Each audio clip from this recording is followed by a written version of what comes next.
famille nauti. C'est qui a besoin, il y a un risque de la vie dans la tête. Parce que ceux qui n'ont allé aux hommes dans les lobes vivants, c'est que les alliés par miracle, hein, ils ont la volonté de Zambé. Parce qu'on a moni du bois de près de plusieurs reprises. Oh, vraiment, bazo betanga massa, c'est bon betanga bon. On a à plusieurs reprises.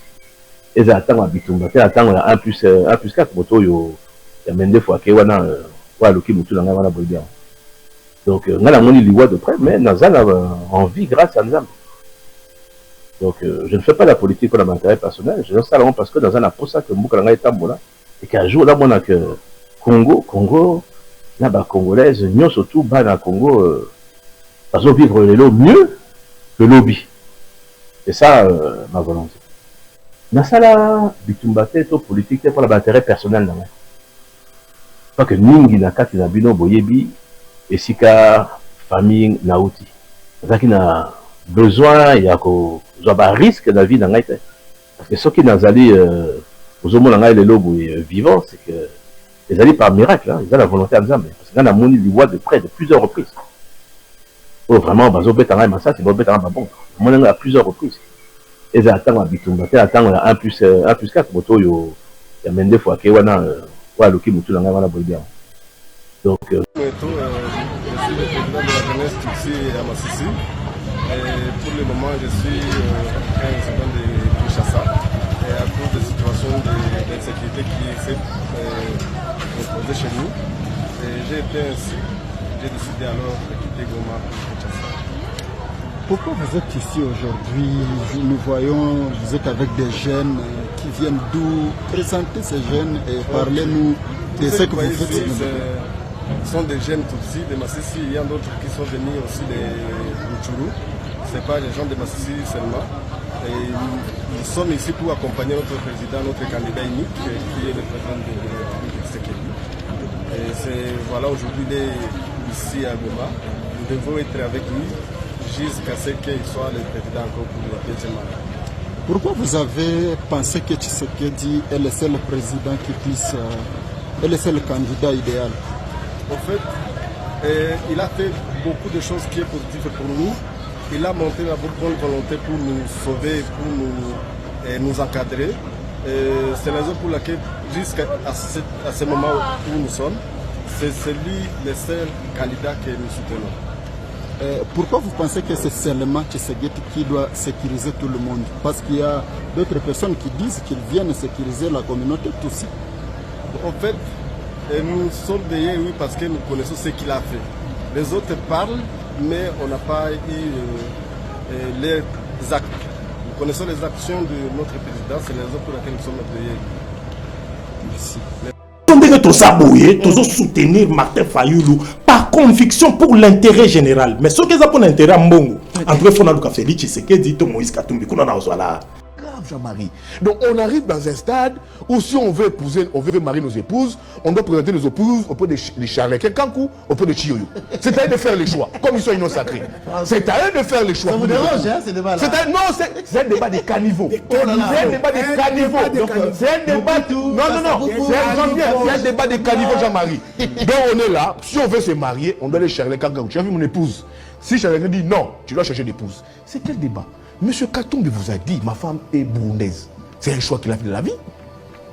Il n'avait pas encore d'ambition pour le président de la République, et c'est très légitime. Il a fait ses choix de cette femme. Ils se sont construits, ils se sont battus, ils ont bataillé ensemble. Ils sont ceux qui sont aujourd'hui par le travail. Ouattara, quelle femme? Une femme. J'en viens. Quand vous voulez ce débat-là, écoutez, Pius Romer, arrêtez le débat. On revient sur ce débat. Oui, il y a Fayoulou a épousé qui ici? Ah, Fayoulou, c'est vrai. Hein? Fayoulou a épousé qui? Mais pourquoi Fayoulou a épousé une Camerounaise? Vous n'en faites pas allusion. Donc Fayoulou ne peut pas devenir président de la République. Sur le cas Fayoulou, c'est thèse. Hein? Et je veux ce Fayoulou dire que non, si vous votez, vous votez mon Amboka. Mais il oublie que lui-même a des enfants mixtes. Issu d'une mixture. Ah, c'est bon, on n'a pas vu ça. Oui, issu d'une mixture. Lui-même Fayoulou oublie ça. On n'a pas vu. Ah, tu rentres la présidence. Soit tu rentres la présidence. On n'a pas vu ça. Fayoulou.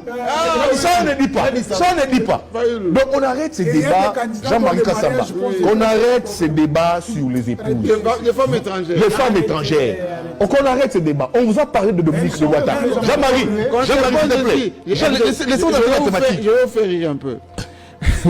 Excusez-moi. Non, Jean-Marie.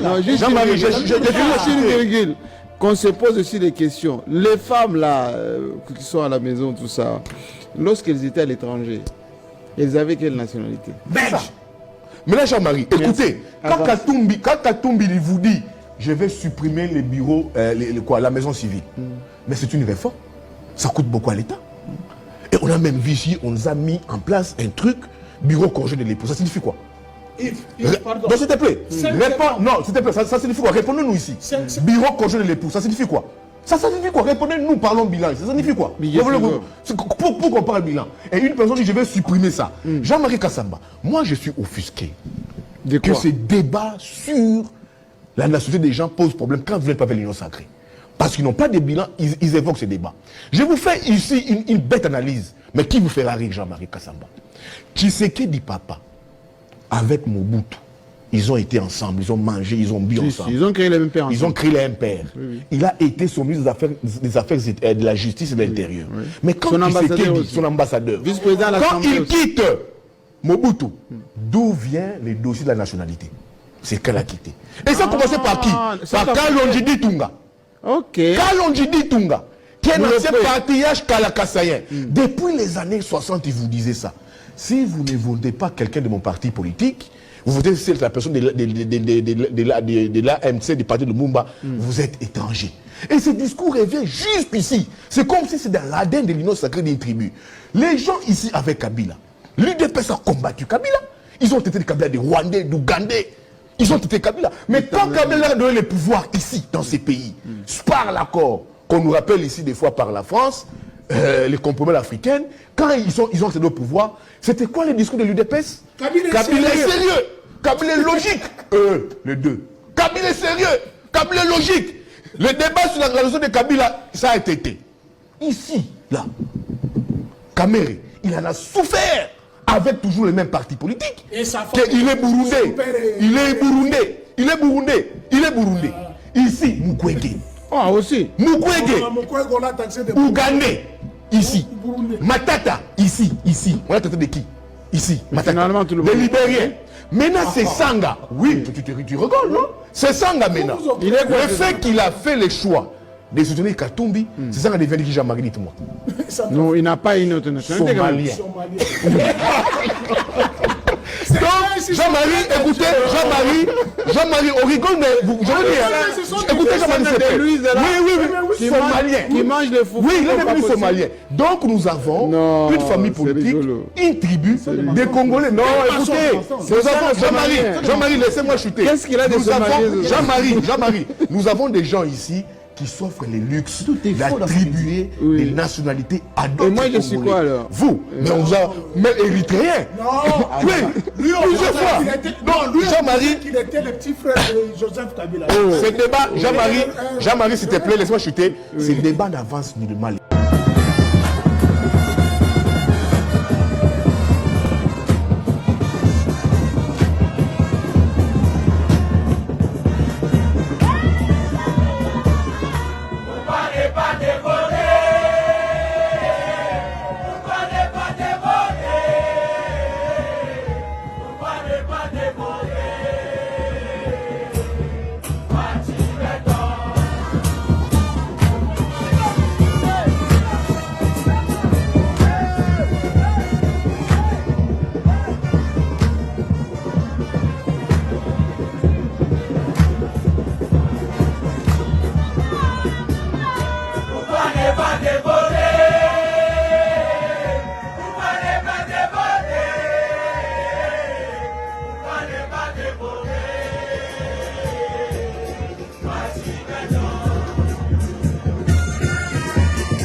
C'est-à-dire quoi? C'est-à-dire Moïse Katumbi, c'est un kabiliste qui a géré Mboka pendant 10 ans. Aza Mastaba Matata Pogno, la preuve, Moïba Matata Bazongi. Aza kabiliste, la preuve, tous les kabilistes, Baninga la biso bayi politique, soutiennent à Bango pour l'instant.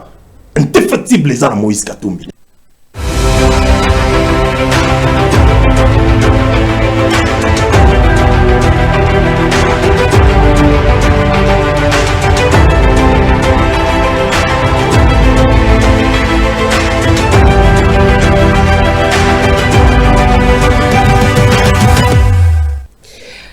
La voix de Tatiana lutte contre l'inversion de valeurs, l'intelligence au service de la nation. Na pesi binombote badeko balandi à Télénews RDC, Bokolanda Bisopé sur Réaco News Télévision. Bon début de semaine, na bino banson baye, Bokolanda Biso, Bisika Ezwami bino pambate, Poso eye, leki, et l'équipe Enza, na actualité, baike, na mambi me matali politiki, na mboka na biso République démocratique du Congo, kasi mokolo ya lelo ya yambo ya poso toko meka mingi ko sombiti makanisi na mambi mai matali mboka na mai makoyaki awa epai ya biso na mboka Congo uto mokolo ya lobi loleki lelo toko lobela yango bandeko balandi. Moïse Katumbi Chapwe oyo pe azali moko ya bai candidat bakoluka te bakoma tata mokambi ekolo ya biso République démocratique du Congo akomaki uto mokolo ya samedi awa na engumba Kinshasa botalaki bilili lolenge kanyele kanaki en direct na Réaco News Télévision pe Télénews RDC. Moïse Katumbi azalaki empêché mokolo ya lobby pote akenda ko mona moko ya bayi ba conseiller oya yo bakanga ye na hôpital wapi pai Moïse Katumbi a dénoncaki mambima na manson alobite oyo nyonso ekokomela Salomon Kalonda na kolinga mingi bokolanda yango na video eye toko tiela bino. Bakongo mani lelo tokolobela pe mambi mai matali force nationale wapi pai mwana mboka colonel Kombe Amba Joris abwaka kimbela oya ye na mambima mazali ko salema awa epai ya biso surtout na est ya République démocratique du Congo kaka pona tata mokambi ekolo azaite kasi ata oyo akoya ata basusu bokoki ko kamata pe video eye boti yango en pratique pambate Uto mabe komi na est ya République démocratique du Congo massacre bagueur toko ebate loko nini eko sala nyonso wana pona ba bien tope ba héritage tope to benga yango ndenge nyonso o nzambe apambola mabele ya biso nde ko sala te bato baike o ba EAC ba yaki ba kolinga lisusu kozonga te po ba découvrir richesse o tozali na yango na mboka na biso kasi soki tosalaki recours na colonel Kombe Amba Joris tango mosusu ndesika te balingaki basangana engaki sala lisusu force makasi pona bayi militaire ya biso awa na engumba Kinshasa mbela wana nde tokolobela yango mokolo ya lelo mwana mboka Yves Buya pe apesa kimbela oya ye pona koluka koyeba soki bilan ya tata mokambi ekolo Félix Tshisekedi ezali positif mokolo ya lelo bandeko balandi tokolobela yango toluka mingi koyoka mbela oya ye pona basusu bakoloba te faible mobilisation pona Félix Tshisekedi na Goma malgré ba moyen oyo etiamaki na esika pona meeting ya mokolo ya hier dimanche kasi eloko moko te oyo ya malonga esalemaki na esika lina. Selon média La Libre Afrique, bako bwaka mbela te cour constitutionnelle pourrait, et c'est le côté à l'IFA lancé, annoncer les reports des élections semaine et topé poso eye. Selon la même source, la requête Oezalaki déposée par le président Martin Fayoulou pourrait servir pona mambi mai matali argument est-ce vrai babiloko wana bandiko balandi lelo tokolobela yango na mwana mboka Owen Bosengi yende azali invité na biso mokolo ya lelo boyebi molobeli ya mboka toyamba ye lelo toyambi e pamba te tokoluka pe toyeba position na ye pona ba candidat oyo ba koluka kokoma tata mokambe ekolo yendenga azali wana ako soutenir nani mwana mboka Owen Bosengi mbote na yo. En tout cas mbote mingi madame Tatiana Osango esengo makasi koza na plateau na yo nde na ebisa ko toujours koza la reçu na émission lolengo ya yo na époque nyonso pour un acteur politique nyonso ngeka koza la honneur. Merci. Et puis je me sens honoré kozala awa na pesi ba salutation patriotique nanga na ba kongomani nyonso bazolanda biso na pesimbote na bandeko o bazana ba intérieur ya pays na pesimbote na ba déplacer des guerres na bandeko na biso bazana inquiétude jusqu'à présent et pas o bitumbezali na est ya mboka na pesimbote na bandeko na biso o bazali na Paris to komona ba cordon et fonja to pesimbote na bandeko bazana ba français to pesimbote na bandeko nyonso bazana ba Londres ba Mike Lumbaya. En tout cas on est vraiment ensemble, vous serez servis. Matondo mingi mwana mboka wen Bosenge kasi avant teto kota na mambi me matali ekolo ya biso République démocratique du Congo cordon et fonja. Merci d'être scotché branché sur la chaîne qui vous informe en temps réel na ba Kongomani Banson maman Emeline Zemba ya tous pepele ambetolo maman Likelemba. Bon début de semaine tokozonga nanzela ya etando ya biso na réalisation le maestro d'Eric Lukeba Jojo Komingo ba pesa biso élément ya Moïse Katumbi wapi pai oyo atiaki micro ya ye pona kubwaka mbela lolenge ba pekisi ete amona conseiller spécial na ye toyoka biso Banson passion ya ye. On me refuse de voir mon conseiller politique à l'hôpital ici à Kinshasa. Il y a de cela 2 mois et demi, j'avais demandé l'autorisation de le voir, on ne m'a pas autorisé. Je suis allé encore aujourd'hui. C'est quelqu'un qui est entre la vie et la mort. C'est vraiment inhumain, c'est de l'acharnement. Et je me pose la question si le président Félix était un vrai opposant, s'il a fait réellement de l'opposition. Parce que même à l'époque, lui aussi avait besoin de voir des prisonniers de l'IDPS et d'autres prisonniers politiques. Kabila l'autorisait. On est en train de tuer Salomon à petit feu parce qu'il est entre la vie et la mort. Il y a eu un rapport médical avec 2 médecins. Le président de la République a obligé d'ajouter encore 18 médecins. Malgré le rapport de 20 médecins, Salomon est toujours bloqué et il n'y a personne qui peut le voir. Moi, je suis comme son grand frère, je suis son président du parti politique et c'est mon conseiller politique. Et aujourd'hui, j'étais là, encore pour la 2e fois, on me refuse. Je crois, s'il arrivait quelque chose à Salomon, que le président Tshisekedi ne puisse pas venir nous dire qu'il n'était pas au courant, parce qu'il est spécialiste en ça. Voilà, tozongi lisusu encore une fois Nanzela etando eke abiso Télé News RDC Pereako News Télévision. Encore une fois bienvenue pour naba oyombala ya mbobolanda biso bo s'abonner massivement. Mwana mboka ON Bosenge uti kolanda interview ane pesamaki epai ya candidat moko ya bai candidat na présidentielle eye ya 2023 soki mapodoni et ko salema na makambo to komona oyo.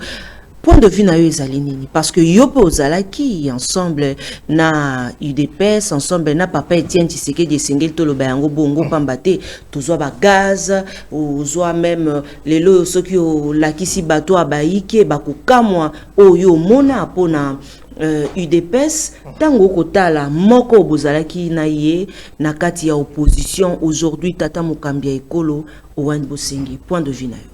Bon, point de vue nanga, na sali analyse, on a sali analyse objectivement déjà voilà. Que na période où toza ya ba élection sûrement ba refusa qui enguma et salama na période de ba campagne électorale présence ya Moïse Katumbi na prison ya Ndolo peut-être que ça la ba enguma dérapage kozala peut-être Moïse Katumbi pouvait bien déléguer batumoko ba kende kotala sala Moïse Katumbi à son formation. Pour la moni ezapenza moment moko propice te oye moko Moïse Katumbi à côté na prison Ndolo na moni peut-être baboya ki na hôpital azana hôpital voilà wana kenda ki na hôpital place Salomon Azali sora kenda na hôpital et pas Salomon Azali baboyi ki aya wana ezapenza malamu mérité. C'est pourquoi maman Tatiana tozoloba tozana besoin de évoluer. Notre pays, l'hypoco, l'histoire politique congolaise, ils en ont besoin de connaître la évolution. À tout moment, tu as une régression. Donc, par là, ils ont dénoté que Bitumbanyo Sotobundaki, avant Kabila Kende, ils ont dit en vain. Ils ont dit pour rien, ils ont dit les Asima. Donc, Bitumbanyo, on s'est battu pour la démocratie, mais la démocratie a dû coorter. Tu as dit pour la liberté d'expression, mais la liberté d'expression a dû coorter. Tobundi lelo pour la souveraineté à population, to souveraineté à peuple, mais souveraineté on a jusqu'à présent peuple a la souveraineté. Le pouvoir est confisqué dans le groupe Mokoboya Batu. C'est le même combat où tu mandas où ta contre Etienne Tshisekedi Azanaï Sakayo, ceux qui contre Etienne Tshisekedi Azaki l'élo vivant, il serait dans l'opposition. Alinga Kazana président Félix Tshisekedi té. Alinga Kazala vraiment dans l'opposition. Et pourquoi on a la zoloba? Sort il y a chaque Congolais est lié na Congo. OK. Sort il y a chaque à l'inverse c'est Petroloba, sort il y a Congo est lié na Congolais nyoso. C'est-à-dire mboko epo tombwama lelo soki lelo kimia ezate na kati ya mboka po au moins babiloko nyonso ezope sa absence ya kimia et ko sa crispation là comme conséquence okomona na ba période d'élection en 2006 simanango et mema biso na bitumba ba proclamer ezabe mate ba mutu mususu bitumbe bimi na mboka to comme na 2011 ba proclamer za contre Etienne Tshisekedi te bitumba batu baso kufaka to comme na 2018 ekendenge kei bon bayanke batali bon moi na mboka quand même bache moi na mboka moko abimi président mais tout à nanou et loko ça peut donner mais malgré yango tension ezala ki bien te il faut to songer beaucoup plus na période après élection au moins ba discours na biso mingi otozo sala ngala zo mona ba discours na biso eza incendiaire au moins incendie ce qui est bandit déjà dès l'origine incendie ezalaka détestable. Pourquoi? Parce qu'incendie lorsque vous allumez les feux toye baraté jusqu'où feu on s'étendre. Alors, allez retourner nango koto bemba ko la déclaration moko boye yo ministre ya défense, Tu es un officiel, mais tu fais une déclaration contredisant ou mettant en doute décision au cours constitutionnel à savoir qui reconnaissant quelqu'un qui est congolais. Bemba déjà le fait ça ko salango, c'est ça ko rabaisser niveau na état un officiel. Contre Moïse Katumbi. Moïse Katumbi peut répondre et tout ça, au moins une déclaration en agneau, incendiaire. Songeons à l'avenir de notre pays. Songeons à l'avenir Yabana. Donc, quelque part, ba candidat, ba ope batie bango loko la te base ba directeur, tope ba kambi ba campagne, ba ko sa mosala bango ici. Ba ça ko se caractériser na immaturité moko grave. C'est-à-dire pour l'avenir en Boka Nabiso, on a cause en amoutou, même parti adverse à un plateau, si tu as l'émission de Bépanayo, on se débattre, mais on ressentir l'élégance dans la contradiction. On n'a pas besoin de poser la propos moko boue, au moins le propos mingyo batubazocha, kuna bobengi na étranger, kuna bobengi yende mwana mboka, kuna na 2006 toyoka kazama na Congo, ebemba ne mwana Congo, Kabila nde kuna tenga momema ki aswa na kati. Et toutes ces déclarations et créer qui va fissure na kati ya population. Donc on peut dire que ezali ndenge ya ba campagne sur ça les makapa na biso wa bambwakela ezala. Bambwakela ezala, mais bambwakela ngo ya biso tozoke na ngo ne Mosika. OK. To OK nango pena mo ez en France, ez partout, bamboa ke la baclash ezala mais baclash ya biso tozoke nango penza mo Mosika. Ezo sala ke campagne électorale ekoki kosi la, mais totika li na badon na ba entre bakon. Ezo ke penza bien te pour nanga, j'aurais bien voulu cause la ba démocrate, UDPS c'est un parti démocratique de par son origine, il fallait qui na pendant Félix Tshisekedi dans le pouvoir, la prestation naé, par exemple, Moïse Katumbi Soanga qui est mon conseiller naé, à Ketalaé, qu'est-ce qui aura changé sur la salle Moïse Kadela? Et le Koni n'est changé. Moi, je ne trouve pas d'intérêt, à moins que Bango Bazala l'explication, au Bango Bakopé Sabiso, au Bamona qui est motivé, Bango, qui Bakoki autorisé, à Kouta na salon. Matondo mingi, moi, l'amboka Owen Bosenge, biso banso toebi etumbo ya yo, bandi yango, uto lelote, toebi yango, kasi, naba candidat banson, bae oyo, bako lukate, bako matata, mokambia ekolo, République démocratique du Congo, moi, l'amboka Owen Bosenge, yo, aux alliés pour soutenir candidature yana. Bon, on a déjà awa, nous on n'a pas participé aux élections parce que nous avons estimé que le processus pour tozo kende eza malamuté. Élection tozo kende eza malamuté. Nyonso ici bongi sami on a Félix Tshisekedi ba proclamer munoko ya kadima. C'est impossible munoko ya kadima et le bamuta gagner élection. Combo musu soit par ya Félix. Déjà nga na doute nango. Oya koza na doute na o nga na lobby ba ko rejoindre nga na janvier. Président Martin Fayulu tozaki na même idéologie. Mais Martin Fayulu étant un visionnaire, étant un acteur politique, même ngai na ba agenda na nga na ba vision nga, Martin Fayulu il a été motivé na ba raison il a motivé nango et ça là que azonga acha kombo nae. Mais biso ba leki na ye otozala kasima na ye, tout monde qui que biso moyen to participer ezate ya zongi. Mais atako azongi ngana zolo ba Martin Fayulu c'est le candidat valable mais dans des mauvaises élections. Oh, ils ont se présenté à l'horizon. Mais si ko biso kozala pe muet en cet instant que to lobby le côté élection qui ndebe boye na moni ba journaliste nyonso ba sombi bango pa Katumbi. Ba journaliste non so basombi bango pa Félix Tshisekedi le quoi Martin Fayulu asalaka lisumu po aboya ko yiba mbongo mboka banda politique bato bangi kolanda été na milieu politique na biso tika na journaliste nyonso basombami kaka pe ba journaliste te na biso ba acteur politique mama Tatiana biso bande ko nyonso mais na biso pendant durant les mandats de Félix Tshisekedi c'est nous qui avons résisté derrière Martin Fayulu contre Félix mamashi nyonso to sali ko utaka banga ba tozo tambola parti par là ba bambi biso mabanga ndeko nanga kala fay to zalaka na imko ba bamba biso mabanga boulevard triomphal et na boulevard et babenga ngodi Lumumba besoin ta banda petit boulevard kuna libanga munene bambi na pick-up ya la police c'est avec Martin Fayulu c'est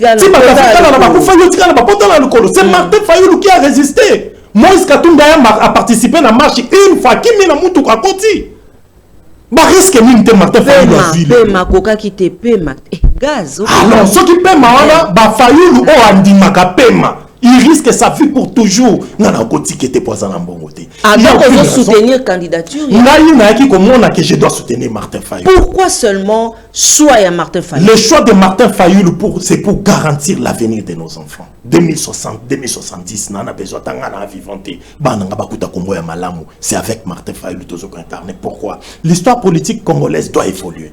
On a été avec des kabylistes hier. Ça qui touche Nabango, c'est qu'ils ont pu faire. Basala qui met vérité zali. Tosi ba cicatrice, tonyo kwami batu ba kufi po Kabila kende batu ba sambeli et puis miracle ti Kabila lo baza candidat te kamwisa mutu nyonso. To kamwe lelo Félix Tshisekedi a continué à pouvoir. Prestation à Félix Tshisekedi tout le monde que son bilan est désastreux. Bilan Félix Tshisekedi déjà penza eloko moko mutu akosepela na c'est vomissant. Lelo soki to lobby que to soutenir lisusu le quoi to lingi Félix Tshisekedi te tous les candidats na présidentielle wana as adversaire à Muninga. Pour la biso mutu nyoso akoki ko représenter un obstacle pour l'élection de Martin Fayulu, c'est notre adversaire. Aujourd'hui, lorsque nous nous opposons à Moïse Katumbi, c'est pas parce qu'on a acheté Martin Fayulu. Nous avons sombiété. Moïse Katumbi, c'est notre adversaire. Biso tokoti ka Moïse a gagné. Pour maman Tatiana, nous avons consulté ce Moïse comme président Mboko Yoko demeuré dans l'opposition. Donc, Bitumbanyo Soto Bundaki, les kabylistes, c'est pas ça la retourne. Mais Moïse Katumbi Azali na opposition, candidat à opposition. Moi, Lamboka Martin Fayulu, candidat à opposition. Mais au comment on a été adversaire, topé moto et sengelibo bundi sabino nyoso ane zainde Félix Tshisekedi pour na départ. Monité so et comité Katumbi Aza adversaire o yabino, bopesi mokongo na adversaire te.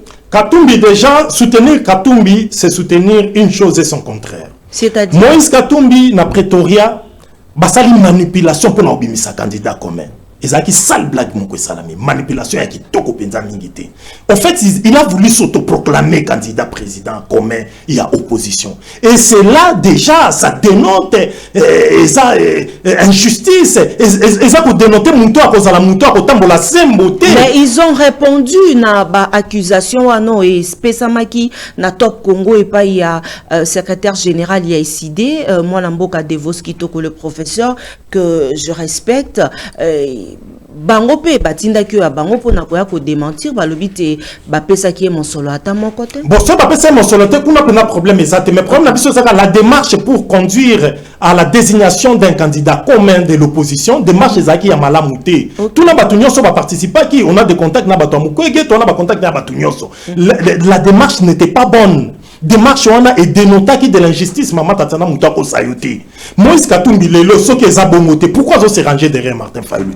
En quoi Moïse Katumbi est plus grand que Fayulu? Pour eux basi ba soutenaki président Mafan en 2018 lelo yé pas ko peut ko soutenir yé bongoté. Mais ça nango bongo et ça possible et ko salama mais la démarche pour la désignation et que ndai malamuté biso ba itozo croire que Martin Fayulu muto ba yibake loko na ye et comme moment yango to bengi c'est le moment du changement. Ça dit faut pas zongi c'est là le connaît na maboko.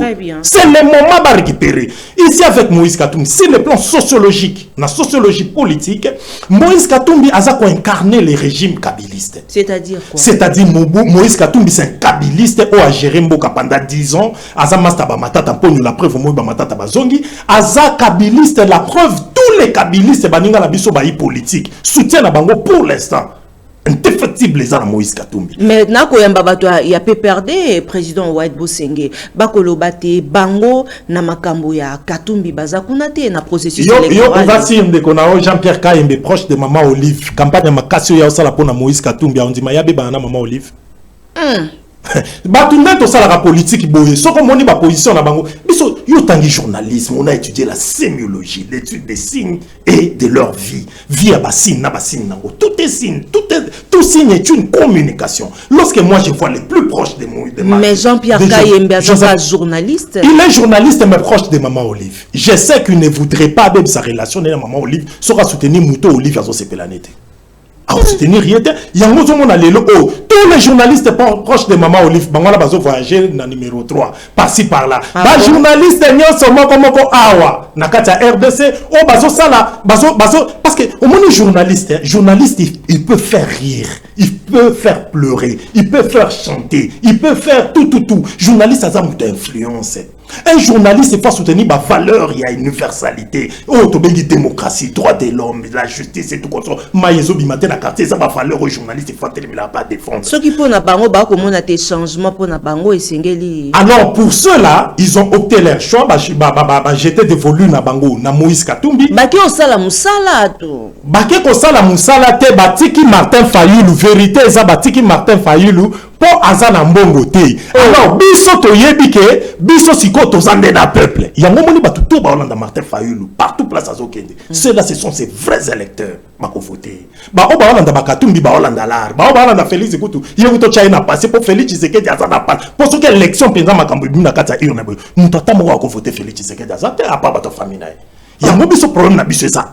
On voudrait bien que l'histoire politique congolaise a évolué dans sens nini. Les kabylistes ont géré hier. Ceux qui ont soutenu Moïse Katumbi et ça cause la reto ya Kabila na pouvoir. Ça dit bat kabylistes nyos ba matata mponyo banane dossier matata pe bukanga lonzo pe nanu pe nato si sango pe na malamuté. Ya ngoto lobi ke batu tout wana ya Kabila o bazo kuta na pembeni ya mata. Ya Katumbi baza na besoin de retour na bango. Ceux qui bazongi mamata tana je vais faire une opposition que je n'ai jamais faite dans ce pays. Soki Katumbi a bimi président Ao. Alors, biso toza a besoin de combattre la candidature de Katumbi, de combattre la candidature de Félix Tshisekedi. Pays a évolué. Tshisekedi, Félix a continué à pouvoir, lui aussi il a échoué. Pour l'évolution de l'époque, de l'histoire politique congolaise, donnons, passons le pouvoir à Martin Fayulu. Tout le monde a pété Chunzusu, Yamoutounan a géré, Yamoutounan a yibate. Moi, ce Katumbi, comme c'est avis, soit un million. Maman Tatiana, on a la vente de konoa. Si on t'a $100 000 kasikoya, attends, ça y est, na bengo téléphone. Maman Tatiana na olinga, na komo kabaka na dia na bandeko.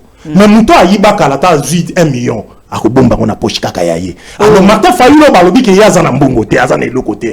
Biso to moni ke Congo batonga mboka na mbongo a poche mutu te. Babilo to boyoka Moïse abongisa ke hôpital. Ou asaki école. Ba tromper, babilo moko ba mike.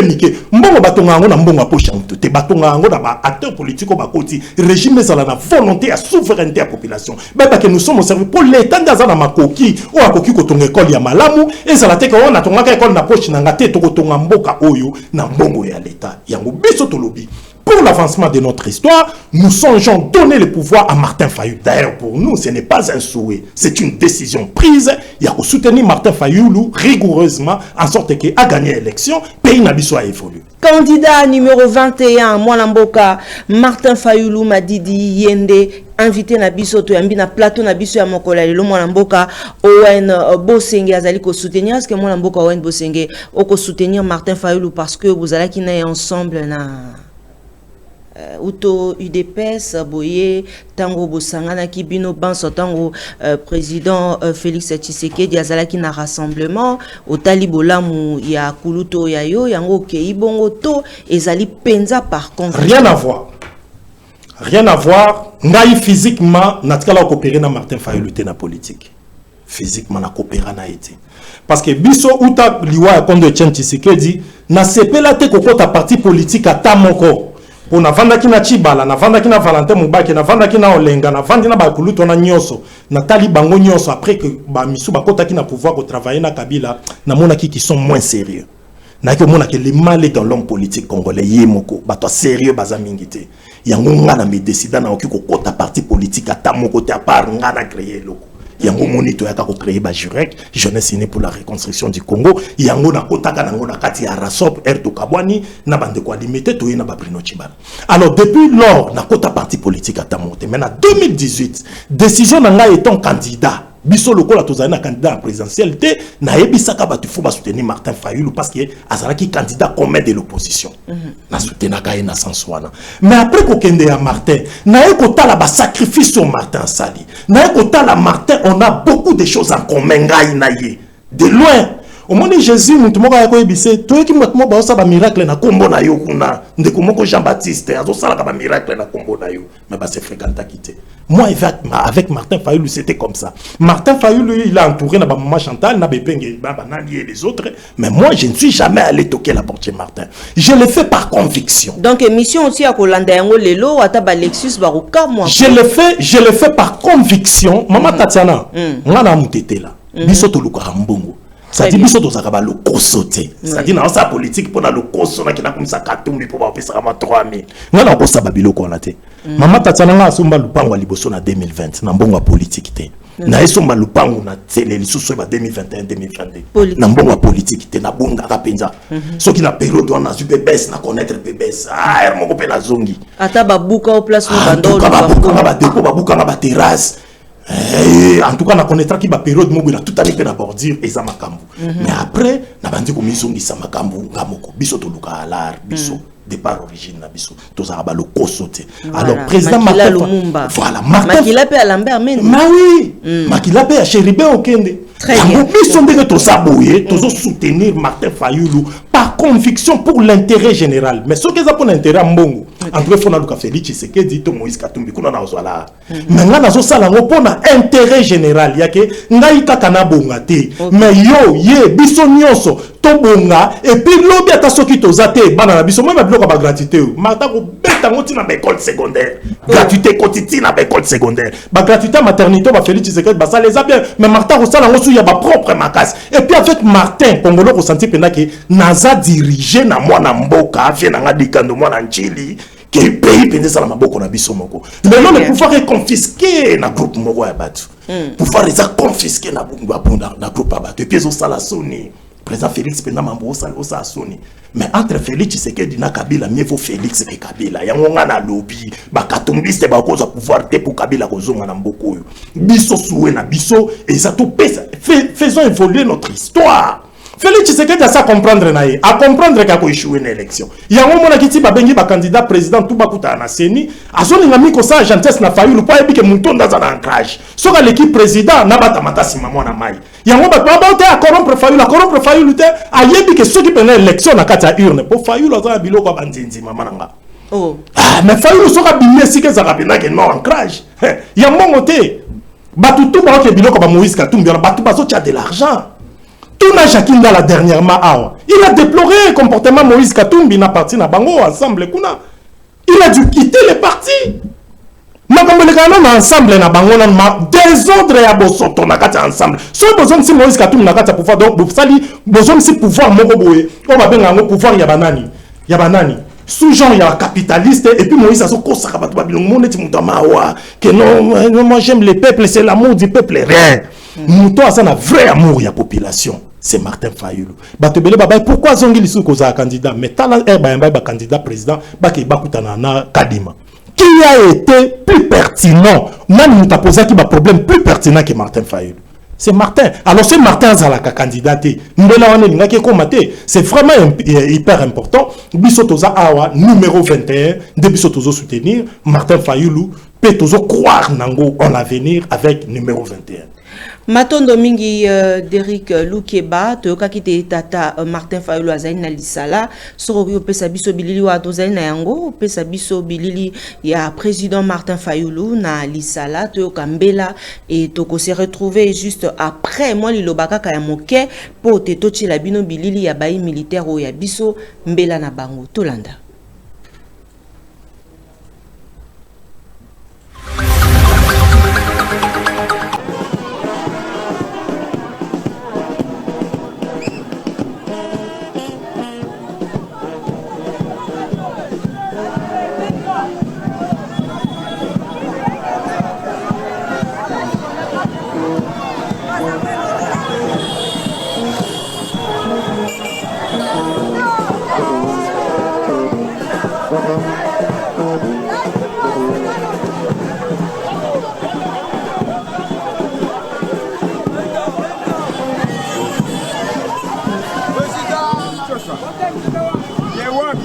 Yeah.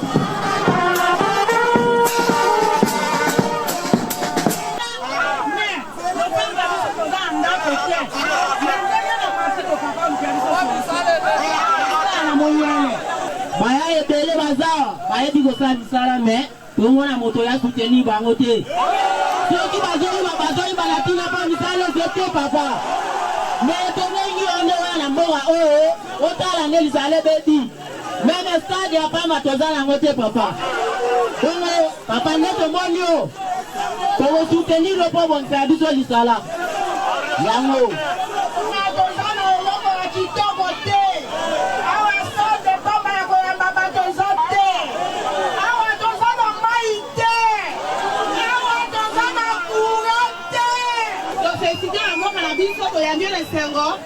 oza mokonzi oza bakona mpona mongala ana mboka mosala eza te ezotala bana basosiété okotiaso mboka otia mwinda mote dola ekita bakongolais africain akokonza biso dola ekita. Merci papa président lokolo ye kokomela biso na lisala totombeli yo boye ibolamu mpe oboni bana lisala batondi awa biso toboti bana ebele oyo bazali na lisala ya mibali me batangi bakelasi babourse ezali te lokola bazali kozwa babourse te baza kosala badefense bakomi na mayele ebele baza kozwa misala te yango wana baza kokoma bakulu na mpo misala ezali te awa na lisala toyebake toza nano premièrement na bibliothèque te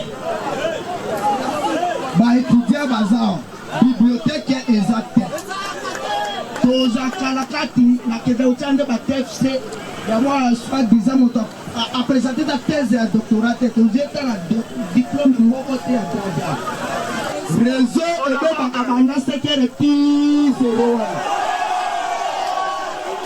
awa na lisala ata message elekaka te baunité einspiré chaque jour moyenne shop eza te sim blanche po tosala soki sikatuni nyonso ekomi pasi nzela oyo leki edeta nzela oyo ekoki na yo te le président elu nzela mabe oyo lokula litulu bakoma otia zando oyo na terrain bakandida impopulaire baleki baasuteli biso te baasapaka etere na bango soiza bango bapopulation. Bona tolongwa lisala tokoma Kinshasa eza na pasi yo ozwi masuwa na yo olobi te biso tozwa mpona tovote yo mpona biso tomata na masuwa na yo me bolukela biso masuwa ya biso ya leta ngoki ezalaki bakokolo na babodimi banini mpona mobutu tata kutubangu azabanga maloba ya biso mpona biso bavoyageur yango wana etake biso mais avant voyageur avant okende namoni babinganga nasalaki yango na lisala iyo molimo mba Michel yango na elisangai ezoba batekananga na Kinshasa bamona wai eza bongo nakovote yo besolo soki nakopesa karte na ngai nakotikela yo mbala moko. likambo moko mobutu atikela biso wa unité nationale Congo ekolobo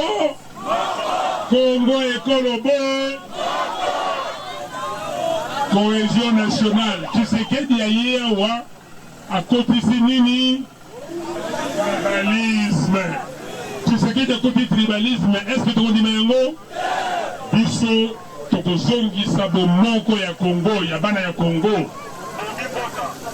ekolo moko ezali slogan te Congo ekolo moko foto vivre yango bana ya mboka moko ata tolobaka minoko ebele ezali bénédiction ya Nzambe me badiversité wana ekokende na unité mpo totombola Congo kala mboka oyo surtout Équateur oyo etelemaka ezalaki mboka monene mpo na likambo ya onatra oyo tokobenga Voilà, tozongi na plateau na biso ya Télé News RDC pe Réaco News Télévision. Une chose est vraie, hein, ceux qui m'balaya yambola nda maman Tatiana s'abonner na chaîne na biso ezali façon pour na yo au soutenir maman Tatiana na besoin beaucoup misangai na ba 100K Télé News 100K Réaco News Télévision 100K bon on est troqué malam parce que soutien na bino ya malam mingi ezali tango bozo partager bozo senga pe na mabota na bino te basa bonné na ba chaîne ya maman Tatiana ko sala biso penza malamu moyen te basomba réalité na bino na Kinshasa na voyager wa pote to ko bunda awa na terrain pona bino bosunga biso bandeko s'abonner kaka yango penza ezali eloko ya makasi oyoyo okopesa biso mwana mboka Owen Bosenge tolandi parmi ba intervention ya bayi Congo na lisala bao bakozala oboso bwa tata Martin Fayulu moko penza betisi motema ngeze moto alobi likambo ya babwato ezali ndenge moko pe ba candidat ebele basusu batongi bitelo est-ce que ko sala bongo te pote lobby peuple azala redevable na bango toboni. Le développement de notre pays n'est pas seulement souhaité, c'est rigoureusement voulu. Congolais za penza na posa mona développement talanga nazoka mona image wana kotala ndeko azana niveau ya ba province na lisala alobi moto aye acheli biso bwato o bwato yanga ikombo songolo ya mama Tatiana e bandoka tsaka biso boye gauche na droite tozande na posa l'état chela biso ba bwato ya l'état bis ya l'état pick-up ya l'état grand camion ya l'état école ya l'état hôpital ya Katumbi te hôpital à Félix Tshisekedi te ya maman Denise te tu as besoin ya hôpital ya l'état boato ya l'état est-ce que c'est pour l'état à mon solo éité mais non maman nanga question wana et ça c'est le plan sociologie politique na biso bazo baka population na badon basala bango na banda mama botinga na la tela mbelonga ya mutu te na la tela mbelonga ya mutu te pas même compte de Tshisekedi nga la tela mbelonga nete na la takela mbelonga ya mutu te c'est-à-dire mutu akoya mbongo na bino kaka ya mboka lobe banda ko sangisa batu te moi fonction ba nommer place songolo akomi ko yiba mbongo mboka et puis na ko yiba mbongo mboka wana azonge pa na yo population oyo ba méprisa ki yo kufaki na nzala aya kabeli yo polo aya pesi yo 10 000 francs yo poko mofanda na voter ka aya na liaki mbongo afio wana mais mbongo na yo yango wana batu bazoka bola kana niveau likolo bazolia. Peuple congolais, tolobi bien que développement na biso fait la rigoureusement voulu. Pour développement na kati mboka na biso ya tolonga na ba flatterie, tolonga na ba jalelo, comment na mutu spécialité et belé lelo bazoya matembela simandaku, onga boye na boye. Eza poto na période électorale, eza période ba yaka ko zoba population aye ko flatter yo. Soka zwa kimi penza kei. Soka zwa kei, tala ba massa combien tozali na bango. Tozala ba massa combien émission pour aussi la za mbongo transport te poison mandako. Félix a nommé bango ba DG na ba DGA. Au moins ba changer ba caractère. Ba changer ba comportement. C'est ça le mal dans l'homme congolais. Même na ba journaliste bo wanda oyamba bango pesa bango micro. Est-ce que bazong c'est la bino ta sincère? Ki mama Tatiana zo ta crédit. C'est ça le mal na congolais.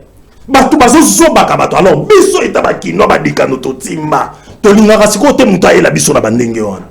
Il faut biso photo lia ligne na mpia kana biso na kwa na biso mais là masanga bolo mbongo mboko yo yibaki na batu na yo biso toko voter mutu oyo par forte conviction na biso toza convaincu que mutu oyo nde penza change mesali yango tolobaki mutu ko sayote ba candidat bazé belé ezana ba députation ezana présidentielle ba candidat bazé belé bon mitungisa te batu bazolo bon Martin Fayulu ba gagner élection mutu soka za yemo ko gagner élection de Martin Fayulu n'est pas seul azana seul Martin Fayulu azana population.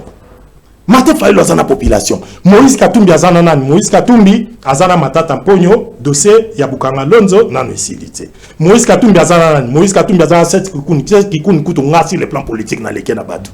Oyebi bato soki Derrick akocha image, il y a plus de 4000 personnes na sangi sur nom de Mafa, mais Mafa kuto ayebi na été. Très bien, Derrick oko. Il y a 7 kikuni. À chaque fois ça la conférence na mona attend ça beba journaliste. Population pena ke mona kaza na batubo. Mais ezaka po no ba bimisa sambali na ye.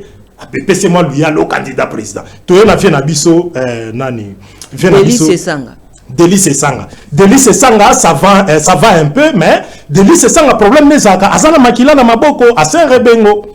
Assez rebelle et le point des ongs à tout moment azala rebelle Délice Sanga. maboko neza na makila toye na Frank Diongo viens na biso Frank Diongo toyebi ke balanda ke kana bakacher mais base penza boy batu misala menga solo bana yo tozaka na Kinshasa awa viens na nga ndoi na nga viens na nga Diongo ndoi na nga mais problème na biso eza ke viens Frank Diongo balanda ke kana bakacher aza penza na base te soko ke na mbinza kuna esika fanza batu ne mwa mingi nga na yebi amukota bare kota likolo mingi bakacher baza pinda na batute batu nyonso zomona bazo travailler na Moïse Katumbi balandi pona la nga na yebi ke na ba 2018 eto sa makambo ya rassemblement 2016 avant liwa kondo Etienne Tshisekedi Delice Sanga na Frank Diongo babeba na likolo ya mbongo ya Katumbi pona obongisa siège na bango ya eloko mo bando sa soki G7 so babilo na bango mo ba G7 boui. OK. Bazana ne eloko mo neti ba G7 boui. G7. Oui, babeba na pona mbongo ba Kenti. Ekufa eza babiloko moko bebima nango kana ba période moko babeba na pona mbongo ba peinture bazo wela mbongo Katumbi apesa po ba cha peinture ma siège. Donc tous ces gens là batata na bomona bazo landa Moïse Katumbi ba courir derrière ye pona mbongo. Martin Fayulu batuto tozo landa ye tozo ya pona mbongo te. Na ocha carburant na nga na kina lukivie mafa to causer to vide carburant na nga moko na zongi na ngona bengi ba journaliste à sa déclaration. Martin Fayulu tozo soutenir ye par conviction. Mama Tatiana nga na koma kubanga. Nazobanga lelo oyo nga naza diplômé na sciences de l'information et de la communication, licencié na journalisme politique. Na silisi yango lelo na 3e cycle nanga, mais banda na 6 classe na lela mbongo wa classe te. Na Congo marqué kombo nanga, sikozwa congolais moko aza lambda. Situation ya bongo photo tika na statu quo ou bien l'on fait que situation est changée. Tout ça na bana to routine ba classe. Et né nanga na bana na minute comme une école secondaire, lobi akozwa diplôme d'état. Lobi soka 6 classe azaka na situation ba papa bazaki nango songeons à l'avenir de nos enfants. C'est pourquoi nga na yebi quand Moïse Katumbi za to zongi ben na 2016 période ya Kabila. So Katumbi zongi président à côté président na Mboko. Félix Tshisekedi kotika ye na pouvoir reza buzo ba poto tika la kaka e payo to za aw. Pour l'évolution de l'histoire politique de notre pays, tous on a Martin Fayulu à côté de pouvoir, tous on a touché mon souci à coiffeur, tout à l'époque une Congo kokende. Tous mususu à quoi faire.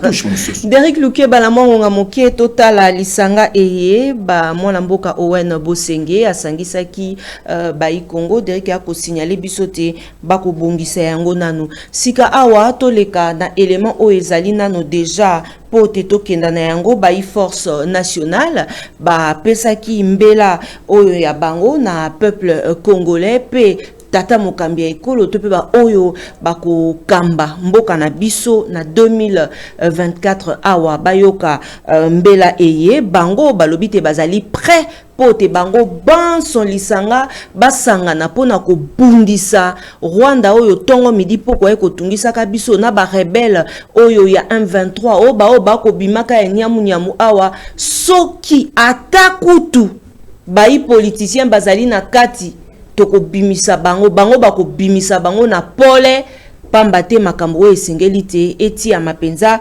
litono na esika wana yango wana toko balancer bino élément ya mwana mboka colonel Kombe Amba Joris moko ya bai porte-parole ya bango apesi mbela na bokebi nyonso tolanda.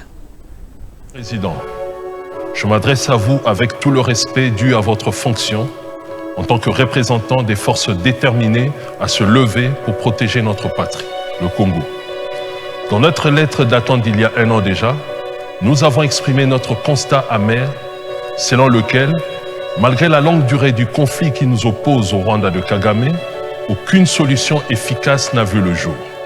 Bien que la solution diplomatique ait été privilégiée, avec l'intervention des troupes étrangères, dont la mission exacte demeure floue à ce jour, cette option a démontré son inefficacité face à de menaces persistantes. Dans cette impasse, nous ressentons avec une urgence indomptable la nécessité de réaffirmer notre position initiale, soulignant que notre analyse était fondée et que la situation actuelle confirme malheureusement nos préoccupations d'alors. Face à la souffrance insoutenable de nos compatriotes, nous ne pouvons plus rester spectateurs. Notre appel initial lancé avec détermination il y a 1 an résonne toujours avec force. Nous avons réussi à fédérer les différentes factions militaires de notre pays, rassemblant les ex-FAS, les ex-Tigres Katangais, les ex-FAC, les ex-MLC, ainsi que des officiers d'origine congolaise servant dans les armées étrangères. Ensemble, nous constituons une force nationale, une phalange des fils du terroir, la seule capable d'être loyale et inébranlable pour la défense de notre patrie. En tant que militaires, nous sommes prêts à quitter nos zones de confort afin de mener la guerre jusqu'à Kigali si la situation l'exige, emboîtant ainsi le pas à d'autres nations confrontées à des menaces similaires. Il est impératif de souligner que même nos anciens, les vétérans parmi nous, comme les anciens FAS, les anciens gendarmes kandagais, doivent être pleinement intégrés. Leur expérience représente un atout inestimable en ces temps critiques. La puissance d'une armée dépend grandement de la présence des cadres chevronnés. Les anciens FAS et les gendarmes katangais parmi nos rangs ont une expérience de guerre inestimable. Certains d'entre eux ont déjà participé à cette guerre et possèdent une connaissance inégalée de la région. Dans l'est du Congo, la souffrance atteint des proportions insoutenables. Les cris de nos compatriotes résonnent comme des lamentations, dans une symphonie de malheur. Les atrocités du Rwanda des Kagame ont transformé nos villages en champs de carnage. La mort et la destruction s'installent comme des hôtes indésirables. Le tableau est sombre, maculé du sang innocent de nos compatriotes. Les massacres et viols déchirent le tissu de notre société. Les femmes, victimes silencieuses, voient leur dignité piétinée. Les enfants grandissent dans l'ombre de la terreur. La terre, jadis fertile, est désormais gorgée du sang de nos compatriotes. Les maisons et champs sont ravagés par les flammes de la haine. L'Est du Congo est devenu un théâtre de désolation, où la mort et la destruction dictent leurs lois. Face à cette tragédie, les paroles sont impuissantes. L'heure exige des actions concrètes, une réponse immédiate à la détresse de notre peuple. Nous ne pouvons plus nous contenter de garder le silence. L'Éternel combattra pour vous. D'ailleurs, est-ce que notre armée a vraiment gardé le silence? La réponse est non, car les FARDC n'ont pas arrêté à travers des communiqués intempestifs d'accuser, de blâmer, de pointer du doigt, de dénoncer, de mettre à témoin et autres formes de plaintes et que sais-je encore. Dans cette nuit noire de désolation, nos concitoyens crient leur douleur. Mais au lieu d'une réponse audacieuse, ce sont des lamentations. Les lamentations de nos propres défenseurs qui retentissent. Les plaintes des FARDC. Leurs plaintes, au lieu d'être un cri de vaillance, révèlent plutôt une litanie de faiblesse et d'inaction. Les communiqués, loin d'être des actes de bravoure, se transforment en notes de plainte, en dénonciations stériles qui masquent la véritable poltronnerie qui règne au sein de nos forces armées. La puissance des mots est utilisée non pour défendre notre peuple, mais pour exprimer une impuissance déconcertante. Les dénonciations, au lieu d'être des appels à l'action, deviennent des aveux involontaires de la défaillance de nos défenseurs. Les FARDC, au lieu de se dresser comme des remparts impénétrables, se plaignent des obstacles, accusent sans prendre les mesures décisives qui s'imposent. Ce tableau de lamentation, loin d'inspirer la confiance, dépeint une armée ébranlée, submergée par la complexité de la mission qui lui incombe. Et pourtant, ces provocations répétées du Rwanda sont précisément l'occasion de démontrer que la parole de Dieu est vraie. En devenant le bras de l'Éternel qui agit sans complète, en devenant ouvrier avec Dieu. La parole de Dieu n'a jamais été un appel à la passivité, mais elle s'adresse à des vaillants. Dieu n'est-il pas lui-même l'Éternel des armées? C'est à nous, en tant que vaillants, de devenir les instruments de sa justice et de sa volonté sur cette terre. Il est temps de rompre avec cette complainte perpétuelle, de transcender les dénonciations stériles et d'affirmer avec fermeté et bravoure la renaissance de notre armée. Les actions concrètes doivent remplacer les mots vides et notre force nationale doit retrouver sa véritable vocation, à savoir protéger, défendre et inspirer confiance. Monsieur le Président, à l'approche des élections, Notre patrie est plongée dans le deuil. En cette période cruciale, les défenseurs de la nation doivent transcender les querelles politiques pour unir leurs forces face à l'ennemi commun. La campagne électorale ne saurait occulter l'urgence de la situation. Nos compatriotes de l'Est du Congo ne peuvent plus supporter d'attendre. Personnellement, la mémoire historique me conduit à remettre en question la pertinence des élections dans ce contexte. J'en appelle à une réflexion approfondie sur les... Voilà, tozongi na plateau na biso ya Réaco News Télévision pe Télé News RDC. Merci na ba Congolais Banson ba ebo kolanda biso. Un grand merci na ba Banson bo pesaka confiance na bino pe fidélité na Réaco News pe Télé News.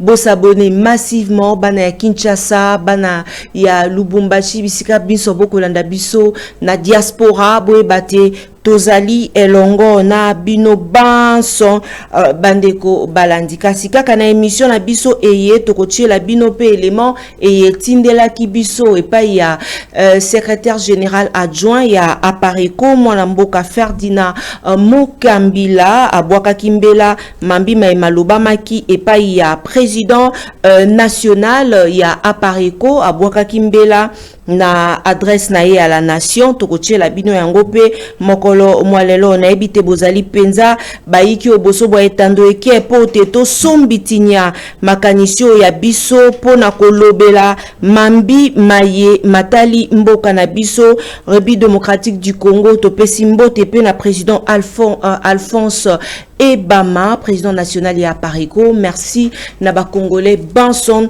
ba bozali ko yanda biso mingi mingi na cordon et fonja na komona openza ozali obatete ba tomboki oko tomboka yebate bapandisa ngo Banson tende baliembuma ba oyo batikali constant na kati ya mosalo wa bango lokwa maman Tatiana na koyamba bato Banson ozali ya Katumbi ozali ya président Martin Fayulu ozali ya nani na yambaka boyebi position ya maman Tatiana basusu na koyamba bango te po koyamba bango bomoni ba entouré invité awa après émission o bakanga ki on a lingi koyamba kutu binote donc ba ope boko pesaka numéro nanga pona yamba ba candidat au batia elonga Félix Tshisekedi na mopandi boti ka kolekisa heure parce que na ko sala yango te awa et pa ya biso na etandoki ya biso ya Réaco News Télévision naza pe na tikali bongo mboka soki ekotambola te ezali mambi matali biso banso ezali kaka ya bato songolo pakala te mwana mboka wen Bosenge président tolobela pe mambi malobami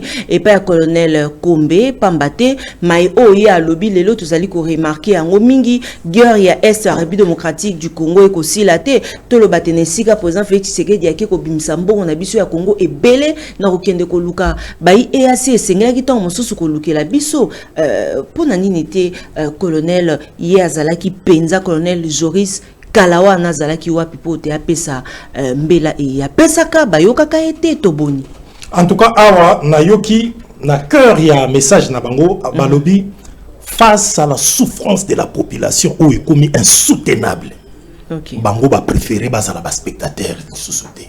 Ah donc bandai kota la nam liboso bazotala balingi lisuko za ba spectateur te balingi ba kota en action c'est-à-dire ba emetaki batindaki message moko na chef de l'État il y a une année passée et kotaki ka ndenge za la soki komaki pas chef de l'État te komaki te il y a soué na bango ki ba force nationale wala ba kota na chef de l'État mais déjà il faut savoir que président Félix Tshisekedi a tika là sa confiance dans l'armée na bisoté voilà c'est-à-dire bango siko baza ba soda Kabila te bango bazalaki na tangu ya Mobutu c'est-à-dire n'ont rien à voir na régime il ne représente pas une menace contre le régime à Félix Tshisekedi po aloba ngo ke bami yemo ne bandela lobaki te bazie akuti bango na niveau ya likolo après moko tanga koti wana lobite sengeli tozo expérience ya bango et bon expérience ya baye otoko yokaka openza babundaki na tango ya tata Mobutu omoni ba force nationale oyo bayebi zamba wana ya est wana ba ruchuru bani bayebi ngo parce que bango ne pena ba défendre l'intégrité territoriale des années na Mobutu na complice ya ba politicien biso mboso abelela kuna bango pena bayebi est wana siko bango désolation na bango na passe na bango ça depuis chute à pouvoir ya maréchal Mobutu ebele bakenda misu bazali ba ex katami misu ya bemba bakimaki libanda siko et ça là que ce qu'on doit comprendre valeur ya ko vivre na mboka na yo en tout cas ça libanda ndo comprendre que je ne suis pas chez moi. Quelque soit nyonso koki ko sala pour la plupart na bango misusu bazo bunda ba bitumba ba Ukraine bazo zo bango comme des mercenaires na ba pays misusu bazo bunda ba osa ba exploit misusu ba koti na ba armée ya ba France et autres donc baza prêt bazo bango soué na bango ezaba ya ba rencontrer président de la République ba solana bango ba parce que comment ba ko sala ko solana bango ke ba kita mupanzi wana ya est pour ceux qui bazongi na est président de la République lorsqu'il parle de président de la République et ils ne sont pas dans les chalelo d'ailleurs on a ba période non préélectorale Félix Akokina et mutumso pour remplacer président Félix ils se sont adressés au président de la République. C'est-à-dire ceux qui président de la République nous sommes à la OASA pour l'instant. OASA lobby de dire que biso tout aux animé na souci à bitumbe si la est. Alors pour bitumbe si la est, t'as là nos frères bawazalendo. Bah ça qui moi preuve mon patriotisme à tout ce qui là enango. Question à la m'inquiète jusqu'à présent. Pourquoi Jean-Pierre Bemba Lelo a comme vice premier ministre et à défense mais batama Rwanda au bâtiment ba braza ba yazonga te. C'est-à-dire on doit créer un terrain favorable pour eux. Parce que ça va combattant. Les lois qui bazongi batal si bango ils peuvent défendre les drapeaux, va servir. Mais ceux qui ont une idéologie na bango que bango loko bazali ba soda MLC bazaka ka pona ko servir Bemba. Ndemabe. Bemba est concentré na bamboa qui là héros. Bemba yazo ça la concentré na bamboa parce que au moins ba Bemba, au moins ba occasion sous na vie ya kambala moko. Bemba zo ka ba occasion moko comme président de la République à ratango. Parce que Bemba nenga zona sia eba ki arata. Souwe na ye comme abebi sa réputation ba tunyo so popino to bo rater ndenge moko na ye. Yango zo mona to tumbaka er moko ba katumbi, er moko tumbi ba fayulu, er moko lobi mambo ya lobi. Et ça pensa na rang ya Bemba. Ils ont qu'indépendant la moutinette ma question de nationalité. Lorsque la Cour constitutionnelle reconnaît que Katumbi est congolais, il faut qu'il évolue dans la campagne électorale. Tu es un officiel, ministre de Défense. Soit attaquer Katumbi, façon président Bemba c'est la question aussi ngapela mitu na kapona nini bandeko na biso batato yanga bayayo yanga au bazena Brazzaville bazonga te. Pourquoi bazonga kate ça nous inquiète. Et puis question monsieur Césali lorsque nos militaires ndenge to tala bango biso tout bana ba soldats nos parents ba kena ba exil Kabila koti na kati mboko. Siko problème est ça que batwana po bazonga bazana besoin de garantie moko de confiance. Est-ce que ça la vrai makambo to yoka ke pa na biso awa que baouma ba avansaka et puis ba trahisaka kaka na batuna biso ya pouvoir. Est-ce que ça la vrai que ba colonel ou mususu soit kufaka nani ya jeune wana Mamadou Ndala et ça la vrai qu'il a été trahi par des politiques et tout consort. Félix Tshisekedi au-delà de tout ce que nous pouvons dire, mais c'est notre frère congolais. Azala na souci wana ya kibato et puis sur le plan de communication politique et couper sa gain et pas Félix Tshisekedi. Les même ba médias internationaux ba concert nyonso ya militaire et ko féliciter ngo que il a réintégré ba FARDC na armée bazon na expertise nyonso bazu libanda parce que bazu ba formation il y a MTIC nouvelle technologie de l'information et de la communication sur le plan militaire. Bazu biloko na nyonso oh lelo so ba ina ba aviateur na ba parachutiste nyonso que bazongi lelo na kati armée na biso ntobanza penza ke armée na biso izo senga to réorganiser yango pe moko Félix Tshisekedi alobakango il est temps na mbela automoni colonel Amba Joris porte étendard ya ba force nationale asali et ça vraiment important moi je l'ai fait gratos ni ata sobo solo na bango ata 50 francs na bango ke on zota 50 francs soutenir rien moi ça m'a intéressé étant un acteur politique to moni ke mboka na biso il y a 3 décennies de cela batbazo kufa batbazo kima trop de déplacés jusqu'à présent, ça ne peut pas continuer. On en a assez, ça ne peut pas continuer comme ça. Namboka moko richesse et ali kasi bazo zelabadon. Bazo zelabadon. Yango to sengi na président Félix Tshisekedi na yebi ki émission tatana au sango balandaka yango. En tout cas, président Félix Tshisekedi yokambela ba force nationale au-delà de nos clivages politiques tozalaka nango, mais d'abord l'intérêt à sécurité nationale nous concerne tous.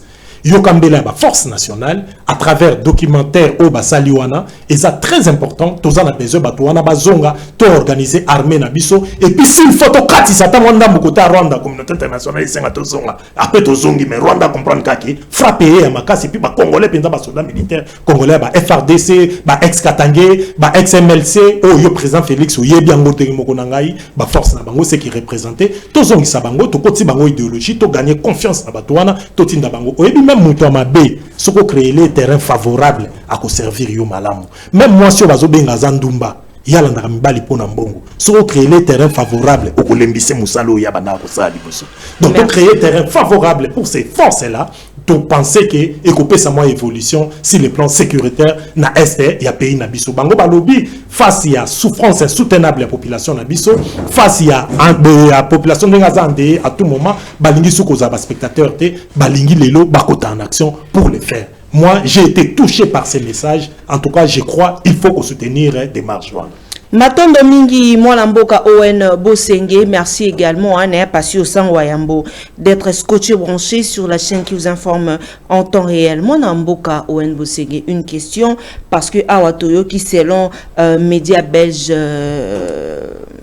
la Libre Afrique, bango balobi te cours constitutionnel pourrait balobi yango bien na le côté il faut lancer annoncer le report il y a Mambima Matali report il y a Maponomi awa na mboka na biso République démocratique du Congo selon kaka Soswana ezali le kasa et pesamaki et pas ya président Martin Fayulu pour équiper ko servir bango loko la argument motuna mosusuka na kati na yango wana qui va diriger les pays na tangu oyo report ya ba élection oyo ezalaki prévu obison soto kozela na date ya le 20 décembre pona analyse ya bato basusu bakolobate ezali baati lukwebo pambate azali président ya Sénat lo lenge oyo mobeko likondi elobi yende moto serait responsable politique oyo akozwa mambi wana mbala moko ndenge mobeko likondi elobi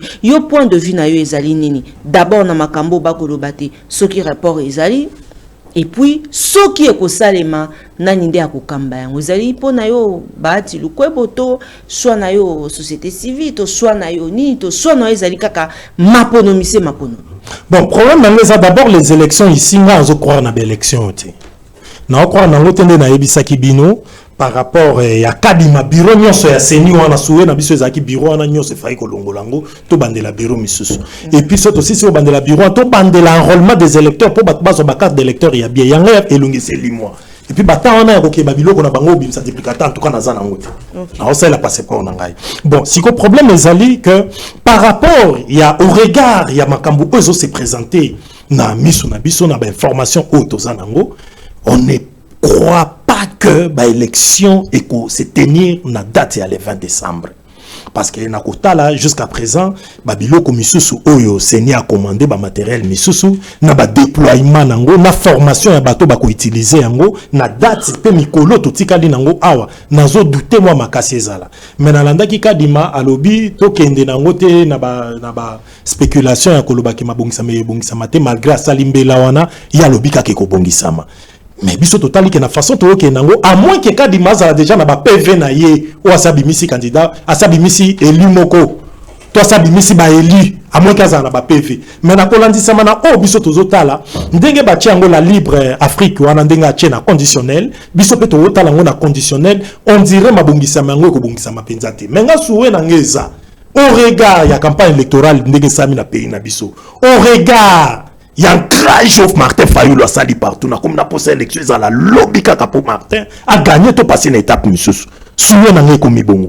Mais awa na kotala ke au cas où élection est organisée te na katamboka to ko sala nini. Awa na article 70 c'est lobby que le président reste en fonction jusqu'à biloko na bachaba jusqu'à wana ezalaka na sens ya que mutu mususu awutayi kozala élu. C'est-à-dire président kotika en fonction jusqu'à ce que Moutoumso Azaki élu ba installé. Avant ba installer Moutouana Moussousou. Ndé président on a kotika en fonction. Mais surtout comme qui na on a nenga ko profiter que to sali saka ba élection to zaki na 5 ans mubimba. Ya o préparer ba élection sali si élection te po yotika la suna pouvoir jusqu'à wane kolongo bana penza malamu mingi te ndé ba place to zolo baké lelo na kati mboka na biso il y a rien d'autant plus que koleka paix aux populations ça ko souhaiter. On a besoin beaucoup plus, il y a paix et ça na katiamboka. Pour la favoriser paix, tout ça qui n'a besoin, il fallait qu'il ngai ponanga na monique et que senga ba force vive de la nation, ba sangani nde ba ko désigner banani ba ko conduire mboka na période de transition parce que moni mboka oyo lelo soki organisation élection izate président Sénat ya ko kumbela biso la transition te. Bati lukwebo asa mutu ya conviction te. Bati luko boza mutu oyo azalaka facilement utilisable na comme ko ba ko utiliser pour na ba fin na bango yango biso souhait na biso ezali élection il faut ezala au regard ya ancrage au Martin Fayulu azanango élection ezala lobby e bongo to organiser makambo mais soki seni apesi biso ba raison to alingi adiembela mukanda o Martin apesaka ye uta pona kotalisa ke mabongisa ma élection zo ke mbangu te ou bien to luka une bonne date to créer na tango na bayoka ki biso te mais soki élection salamité na date o ezaki prévu le 20 décembre ba force vive de la nation nde ekosenge fo ba sangana soki to ko associer ba force vive nyonso de la nation to sangadi biso nyonso na communauté internationale on désigne soki banani bakokumbela biso na période ya transition en sorte que to luka une bonne date des élections pour ba vrai candidat ba participer à l'élection. Lelo to umonaka Joseline moko chinani nani moko be kalani bakomi ba candidat na luyenge bato to réfléchir pour l'avenir en mboka pendant période nyonso à 5 ans to ça ba candidat. Maintenant vous voyez candidat Owen a sa candidat nani a sa candidat Bolo a sa candidat Jimmy Kitenga a candidat nani donc biso tout to ça ba candidat umonaka ba chinani na ba rose ba chabunu nde ba sa ba candidat. Alors problème na biso ça les vrais candidats bakota to bandela lisusu kozwa ba candidature to organiser des bonnes élections na une bonne date. Merci. Déjà to komona que c'était prévu to ça l'élection en 2016 na époque de Joseph Kabila to ça en 2016 to eko ça l'élection en 2018 au regard il y a pas problème to ça ki nango lelo se to ki na précipitation kadi mazolinga ki makam na précipitation a tout en aborder à cause de la responsable lelo ya attention soya to viser ka te économie mutu moko to proclamer mutu président mais to viser na climat ni to kozana nango après l'élection parce que yango de mutu zo coûter biso plus cher. Merci beaucoup. Napesa mbota maelamu na grande sœur nanga chérie ya Chantal Malembe Mvutu oyo akosepela mokona ye ya mbota malelo nzambe ya bokasi bonson akoba kobondo yo elongo na molonga nyo ya yo ya Alain Mvutu yebate Cécile Osango Pasi Osango ensemble na Tatiana Osango petite sœur na yo to sangani biso bonson pe Reaco News Télé News RDC Banda lungwa ou rien monoko moko biso banso topesi yo mbota maela nzambe abokasi bonson akoba kopesa yo penza kimia ote ya liboto ya yo pe makambo na yo nyonso oyo esimba kite na mbula eleki mbula ezala succès na succès nzambe wana oyo apesaka tope akokisaka posa ya motema ya moto akokisa posa ya motema ya libota na yo pe couple ya yo ezala béni à jamais au nom de Jésus-Christ. Tokomi na suka ya émission la biso ya mokolo ya lelo kasi avant to clôturer émission la biso ya mokolo ya lelo tokozwa déclaration ya président national ya Apareco président Alphonse Ebama wapipai secrétaire général adjoint mwana mboka Ferdinand ye a tindela kibiso bilili wana Ferdinand Mokambila apesa kibiso bilili et toti apona bino mokolo ya lelo pona koyoka déclaration ya bayi Apareco et juste après tokozonga pote to kabwana na bino. Président Owen Bosenge tokomi na suka ya émission na biso soki mbele ya kopesa na ba congolais pe rapidement ba kolinga te ba contacter yo numéro na ya contact ezali merci na Achille Tela na monyo kolanda biso en direct na bandeko nyonso matondo mingi na bino. En tout cas, déjà, on a profité pour souhaiter heureux anniversaire à Madame Chantal Malembe Mvutu. Voilà. Pour souhaiter heureux anniversaire place Azali. Et puis, awa, esengo, ezamingi ya kouta kosolana bino bandeko congolais, batebele bolandingai, nangana ebsabino awa, problème ezaboué. Problème eza na période otozali, ndeko nangai, kopalangana te muta kosayote. Bon voter Félix Tshisekedi te. Ce qu'on voté président Félix Tshisekedi dans un poste à statut quand tout n'est pas yo tozali bon voter Moïse Katumbi te pour ce bon sali erreur à voter Moïse Katumbi Kabila zongi c'est que vous en avez Kabila zonga nous avons voté Moïse Katumbi pour tala Katumbi asa entouré na banani ba matata ponyo ba tukabiliste nyonso ba soutenir ye pour bango bazonga ndeko nanga congolais apparemment to komba tout monde dirait tozo bossa na kapasi na tanké pour Kabila kende to sambeli banzambe to nyokwami to sali ba marche bato ba kufi ba tumbi bato na ba siège pour Kabila kende personne n'aurait cru que Kabila ninga kende ninga kenda nzambe nde muto sala na mabolongo ba mama na se na pression to sala ki na ba CLC nde sala ke Kabila kokaki lisusu te aseda Félix Tshisekedi akoti ayoki biso soni lisusu soki to sali erreur ya kozongisa pouvoir na Katumbi do ba kabiliste bazongi to faire évoluer l'histoire politique à pays nabiso ndeko nanga koza na doute te vrai candidat au lelo pour l'intérêt général et ça Martin Fayulu un agenda caché na mindele te o bazo préparer le comment au moins batoko ba Moïse Katumbi ko comme président awa au moins non pas tongi moi école tongi moi hôpital mais ce n'est pas ça au peuple congolais na posa nango peuple congolais na posa mbongo ya l'été fait ça il est misale puis à se sentir à souverain na pays naïe et cette souveraineté là toko retrouver ngo ka derrière Martin Fayulu à numéro 21 ko palanga la tende ko place aux alito la lino to message déjà na ko kemba 10 000 femmes to ko pesa on a t-shirt et ça na on a tinate réfléchir pour l'avenir na yo moko ka te me bana na biso nga pasi mingi na koma ko yo keza pour na bana mona ota la bana ba osaka na okeli bango ma ya miso tondinga na raisonner ba okuta Congo ya ndenge nini lobi to réfléchir biso ba parents o to salelo to sale forme tu nyoso sa ko kisi 18 ans pour l'avenir ya mboka to faire évoluer histoire ya mboka mboko saka ba Tshisekedi Félix na Kabila te bato Kabila ba échouaki to petit Félix a échoué lisusu alors tous on bato Kabila te to évoluer to paie sa chance dans Martin Fayulu parce que nous sommes de ceux-là qui soutiennent la rénovation du Congo. Nous sommes de ceux-là qui pensent que mboka oyo ce qui renouvellement la classe politique et ça la souvent dès qu'on connaît révolution nango. Soutenons Martin Fayulu à numéro 21. Mutu nyonso oyo alingaka Congo, mutu nyonso za besoin mboka na elobi évoluer. Ko palanga na tende konanga. Obi ke bato belé le temps so tozo bato na pour ça changement, mais bato baso comprendre tes changements, en changement to lingi nini. En changement toza na pour ça mbongo na ndenge ya solo.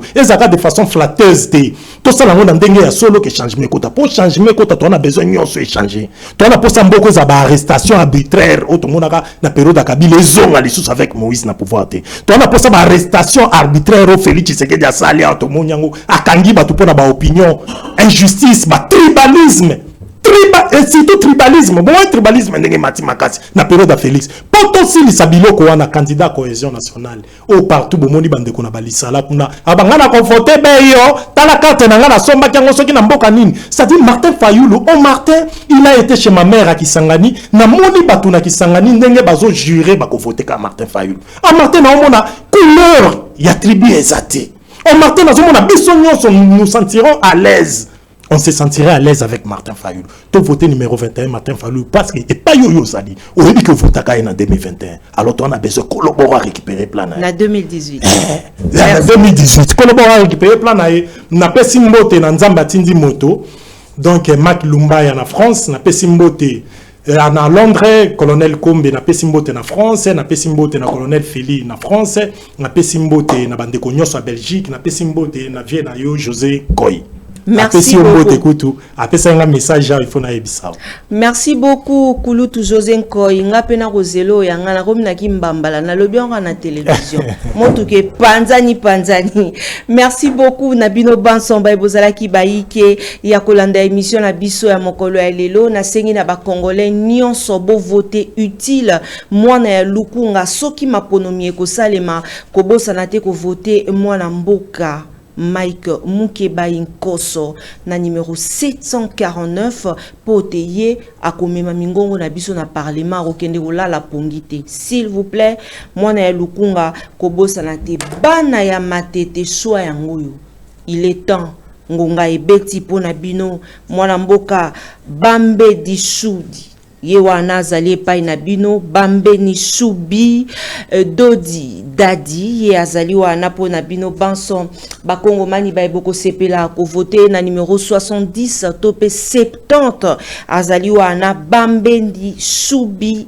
Dadi votant utile ba congolais na ebike bozali baike bao bozali na funa bao bozali na moamba bao bozali na changu bao bozali bisika binson ezwami bino kobosa na te tango ozali ko voter kanisa ram kanisa nzala kanisa pasi kanisa ba massacre kanisa ba enlèvement kanisa insécurité kanisa kuluna oyo ekomi na ngumba Kinshasa ba mama na biso na makala na ibisa bino téléphone ekomi obligé na lala ya kokanga po soki omoni appel ya makala ekoti seke ba mama bakimi ndako makala na olobela ya commune ya makala commune ya Bandalungu côté ya bakanluka ba mama batata bakomo otika bandako insécurité kuluna ko pesa loi kuluna ko tia loi na kan luka bandeko ebele bako vivre lisusu ndenge esengela kite toyebi ba courageux mingi babimaka ba kote kuna ba okota ba wenza molara kei abeti cop na epo kya kende koboko la libota na e na suka basi ba eba esika bachara bambongo arobimisela o machette atu fongola chaussette fongola mokaba na yo mbongo nyonso etikali basi ebele ba okosbelela nga mama e basi na biso bakimi mabala bazokanza lokwa neti tozwi ba deuxième mama neti banani oyo nzoka ndete ya utaki kop akenda lesa bana na ye olie ebokendaka nde na bandako ya bato bakoliaka biso baram olie ebokendaka nde mais ezali ba première personne oyo baoya na bacommentaire awa vote kingani vote boye mais pasi oyo biso tokomona yo oza na malili pasi oyo biso tokomonaka na moi eyo ofandi kitoko mboka mobimbo kotala tala ba colonel tala ba généraux bilongi ya malili ekotaka bango baza na terrain te ba roulage na ebisa bino ba police oyo batiela biso na nzela pulusu wana bakosala biso makambo tala ba service ebele na Kinshasa lelo transport ekomi pasi na engumba Kinshasa toyoka kimbela bayebisaki biso ke o bureau de baleka na lisusu me kende tozo comprendre te otambo na nzela na ba oboto le téléphone bozo lukani na ba téléphone na ba congolais bozo lukani deux fois na ba numéro na biso to tchara na ba etando eke à l'occasion de rien au moins na la lamuki ba cotisation na groupe Monsongolo Pakala sans pour autant ba tout na vie na yo ce que ça ba jeune na bango moko bazo créer congolais ala mayelo monde ba cotisation na groupe Songolo Pakala oza journaliste bima. Et comme le quoi ba ko luka bato baza na vérité nga ta ko luki aborozwa eloko mon côté. Je suis Tatiana, je ne peux jamais ko luka ko insulter mo kambi Songolo Pakala. Na ra na ba vérité na ebsa ki bino soki bo kambi malamu toroya toroba mabe na binote. Mais bo kambi mabe, il est temps arrêtez bo luka ba transition, soki transition ekozala pona nga si sans Félix Tshisekedi. National le baki on a éducation politique. Congolais, congolaises et comitant. Il y a réalité à vie. Et comme il temps, il y a qu'on soit destin on a maboko. Kola la pongite, kola la pe pongi aba bébé. Vérité Kaboula bisoté. Merci à l'équipe rédactionnelle, il y a Télénews, Periaco News Télévision, Michael Mikandeke, Jojo Komingo, ingénieur Eric Lokole, merci à Papa Oscar, il y a Commissaire Bisika Binson, Toko Koma, merci à ba Congolais et ba Congolaise, merci à ba partenaire Nyonso et Maman Tatiana, un grand merci na bino Nyonso, bayo boko sepe la kulanda Maman Tatiana lelo, bo s'abonner, bo liker ba vidéo, merci également à Mimi Laifeta, Mokondi Import-Export, LKM, toujours au service de la nation. Natondi Bino Botondi, un grand merci à maître Doris Mayanga depuis Paris, na Pesio Bambote Ebele, na ba Congolais Banson. Owen Bosenge, moi Lamboka Tokomi na Suka, numéro non ya contact. Ah, numéro nanga est 081 26 34 840. 081 26 34 840. Soit au contacter là sur Facebook. Owen Bosenge Nazara, très actif kuna. Batondo mingi na maman Sido, maman na Naomi depuis Anvers. Encore une fois, merci na ba Congolais pe ba Congolaises banson ba ebozali conscient na maimazali ko sale maman Pierrette. Matondo mingi na yo mosale sale makitoko et un grand merci na bandeko nyonso oyo bozali kolanda biso félicitations na bandeko na ya parlement debout oyo ya lamuka na mona kibino na ta kibino na France 24 vraiment musalande bongonde na senga kibino vraiment boko sala yango malamu mingi. Balobaka l'église et la presse sont au milieu du village, mais la voix de Tatiana lutte contre l'inversion de valeurs, vous dit que l'église et les corps du Christ, Christ est vérité, alors l'église et la presse sont dans la vérité. Merci Nabino Banson, merci na Roger Mangwanda depuis Paris, merci et encore un grand merci et prompt rétablissement na baignon soboko bela na malobawa na natie litono tokuta Nabino mokolo ya lobby soki nzambe azongite kimia na ye ote ya mabota mabino. Bon suite de programme. Au revoir.